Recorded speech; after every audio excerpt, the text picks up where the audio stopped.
Oi, pessoal, voltamos com mais um episódio da nossa série 21 Dias de Ativismo por Direitos. E hoje nós vamos conversar sobre mobilidade urbana com o secretário de Mobilidade Urbana, Richard Tavares, que veio bater um papo com a gente. Quem me acompanha nesse bate-papo é o Tiago Moreira, lá da SEDH. Richard, muito obrigado por ter topado conversar com a gente. Isso, um prazer imenso estar aqui, uma honra. Agradecer o convite, vim de pronto e estou à disposição. Muito bom. Vamos começar falando como que vocês vêm trabalhado essa questão da mobilidade e acesso para as pessoas, para facilitar o acesso das pessoas a todos os campos da cidade. Claro, é importantíssimo. A gente tem, quando a gente pensa em poder público, a gente pensa uma dinâmica muito afastada da nossa realidade. E aí, ao mesmo tempo, a gente vive aonde? O espaço onde as pessoas vivem é na cidade. Então, qual é, para você viver a cidade, o principal direito de acesso à cidade? É o direito à mobilidade urbana. Porque sem a mobilidade urbana, você não consegue acessar, seja os equipamentos públicos, os equipamentos particulares, a sua escola, a sua casa, o seu trabalho, viver, né, o lazer, o esporte. Então, assim, a gente tem uma preocupação muito grande lá na nossa Secretaria de Mobilidade Urbana, que é garantir de uma forma eficiente esse direito à cidade, que é o direito de viver, né? Eu acho que duas maiores conquistas, né, que a gente teve no governo, que são as mais conhecidas e celebradas, são, né, justamente da mobilidade urbana, que foi o Domingão no Busão, né, e o Passe Livre Estudantil. Então fala um pouco para a gente como que você vê essa política, né, como que vocês já sabem as consequências que tiveram. Claro, a prefeita Margarida tem um compromisso muito grande com a mobilidade urbana e por isso no primeiro governo dela, ao propor o Domingão no Busão, de forma uma das cidades pioneiras também, né? A gente teve um aumento, a gente assume 2021, né, a gestão da prefeita Margarida, para você ter uma ideia, dentro do nosso transporte coletivo urbano, com mais ou menos 13% de todos os usuários mensais tendo direito à gratuidade. Hoje, com o Passe Livre Estudantil e também com o Domingão no Busão, a gente está falando de quase 40%.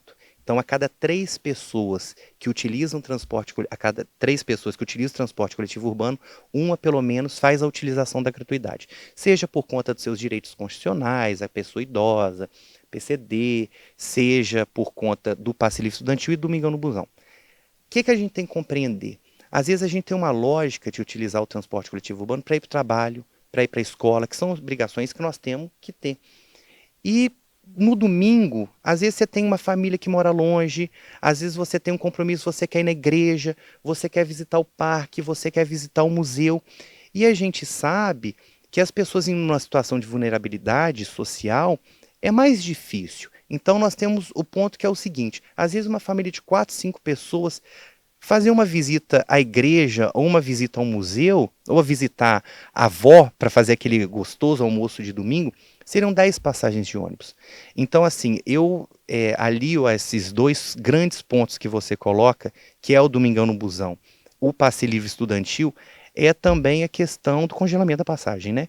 A gente tem uma passagem que é R$ 3,75 desde 2019, e a prefeita já falou que enquanto ela for prefeita, a passagem não sobe.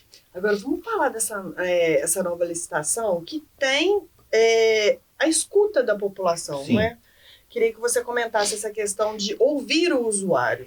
Porque uma inovação que a gente tem, desde o primeiro governo, na criação do projeto Boniteza e a questão da transversalidade entre as secretarias, que é entender a cidade, né? A cidade é uma só, aí a gente tem várias pastas, mas a gente trabalha para todo mundo e todo mundo tem as suas demandas.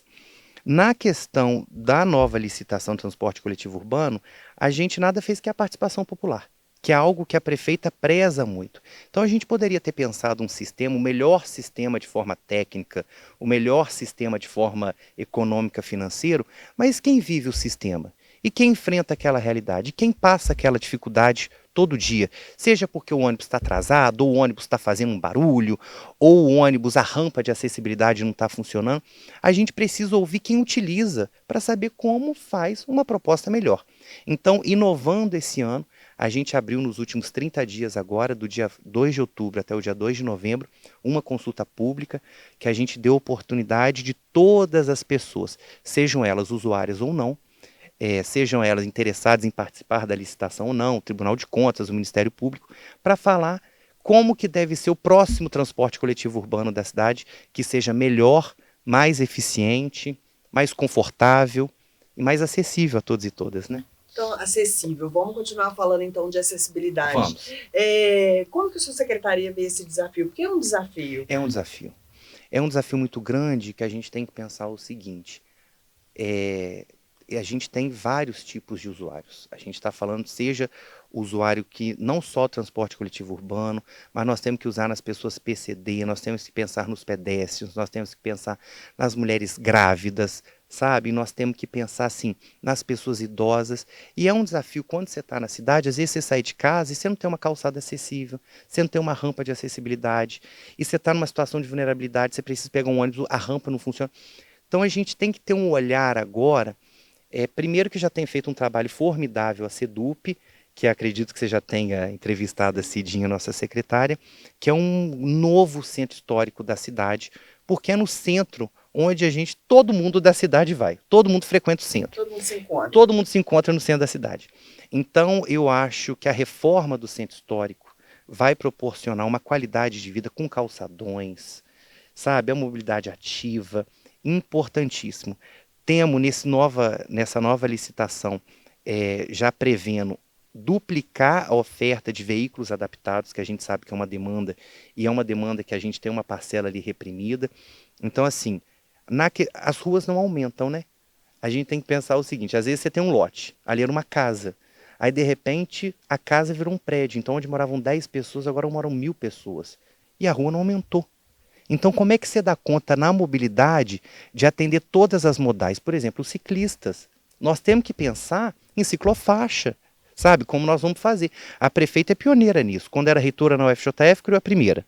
Aí agora fez na antiga 440, que é na Via São Pedro. Agora estamos fazendo a maior também da cidade, de 4,5 km, ali no Linhares. Então, assim, é ouvindo a população e as várias modais de transporte, de mobilidade, que a gente vai tentando fazer uma cidade cada vez melhor. Obras viárias, a gente teve os viadutos, a inauguração dos viadutos. Tivemos. Vamos comentar como que isso ajudou na fluidez aí do trânsito? O trânsito é um desafio porque, assim, como a cidade muda muito, às vezes uma rua que é de uma determinada forma, daqui a 2, 3 anos já vai estar obsoleta, como é. Na questão do viaduto, né, como você tem em outras grandes cidades, é uma solução viária para aproximar. A gente tem uma particularidade na nossa cidade, que é a União, né, que tem uma linha férrea ali, que foi concedida à MRS. Então, para facilitar a mobilidade, a gente tem a construção dos viadutos. Ainda pensando um pouco sobre essa questão da participação popular, né? Tá. Sei que vocês fizeram a consulta há pouco tempo, né? Não teve tempo, acho que inclusive de sistematizar esses dados. Né? Já estamos sistematizando. Mas teve adesão, assim? Teve muita adesão. Inclusive, tivemos também uma audiência pública que foi muito pertinente. É importante ouvir, porque é importante a gente ter espaços, porque às vezes a pessoa não está com uma proposta, mas a pessoa quer um espaço para falar qual é a dificuldade que ela tem. Porque a gente não tem solução para tudo. Então, às vezes, a gente compartilhando aquilo que a gente passa, a outra pessoa pode pensar, olha, você tem razão, isso é muito válido, nós temos que incorporar. Então, assim, a participação popular é fundamental. A gente está fazendo a retomada agora do Conselho Municipal de Transporte, que também é um espaço muito amplo e muito democrático, né? O Conselho é um espaço muito democrático, porque você tem ali todos os agentes envolvidos naquele tema.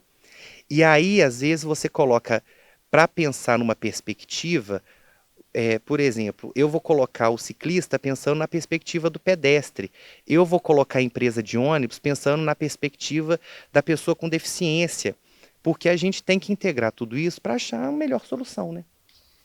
Integrar, essa é a palavra. A gente, durante todas as entrevistas com os secretários, ficou muito claro como que tá tudo interligado, sem a gente combinar nada. Eu sempre falo assim, ninguém combinou nada e a gente começa o bate-papo e parece que chegam no mesmo ponto, citando boniteza, obras tá ligada à mobilidade, sim, que tá ligada a direitos humanos, que tá ligada à educação.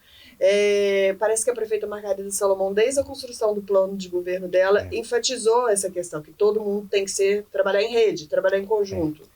Eu acho que essa transversalidade, e aí o nome desse programa lindo, desse projeto que a gente tem, que é o Boniteza, né? Que é o Boniteza em todos os aspectos, seja o Boniteza estrutural, o Boniteza de direitos, o Boniteza de acesso, isso é fundamental, assim, porque às vezes a gente tem um mundo de demandas e de pauta para resolver.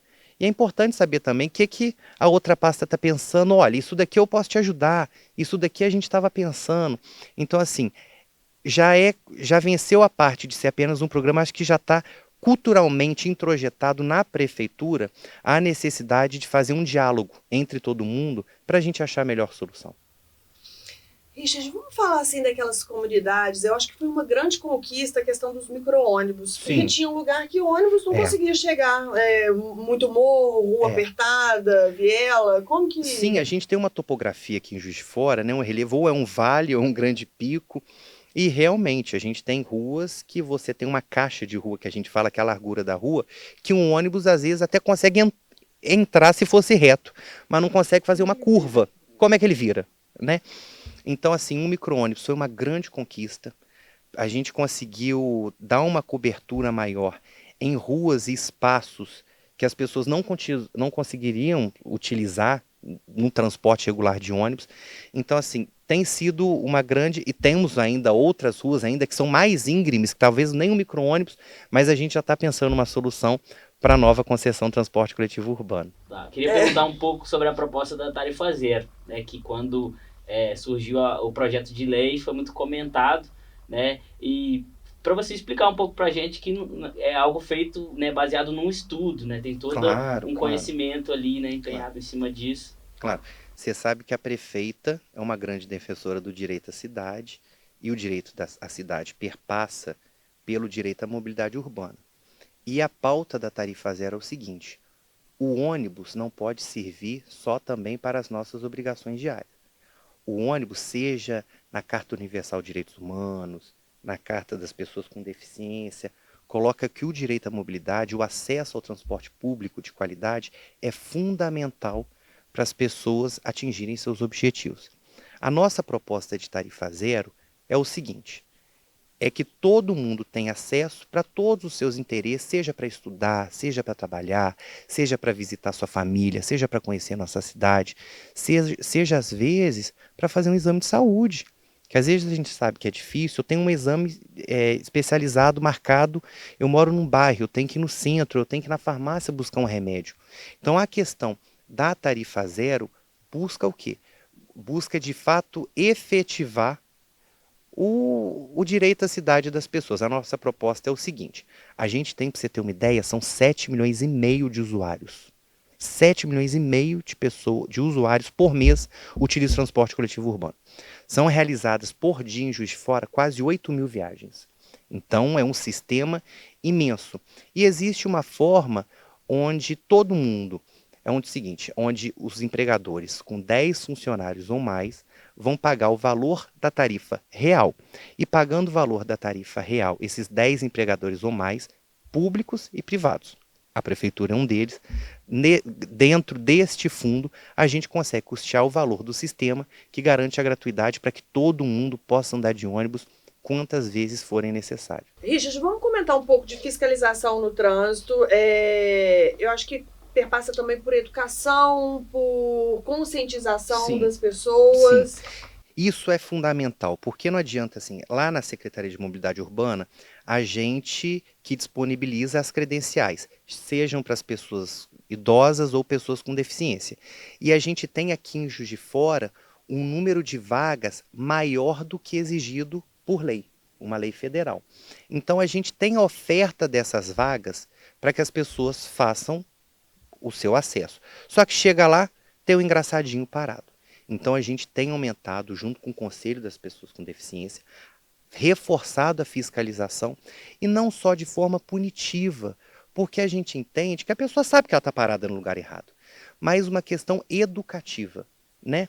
Então a gente tem feito um trabalho com os nossos agentes de trânsito, que são da educação no trânsito, de uma abordagem, por exemplo, numa travessia de pedestre, na porta de escola. A gente tem envolvido as escolas também, junto com os alunos, para fazer a travessia, parar esses condutores, explicar assim, olha, isso daqui é uma travessia, passa pedestre, sou eu que passo, conscientizar.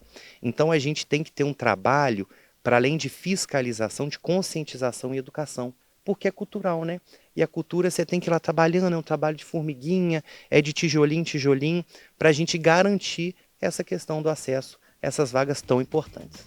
Muito bom, queria te agradecer. Queria também desejar sucesso no seu trabalho. Obrigado. Por uma cidade que todos possam ir e vir.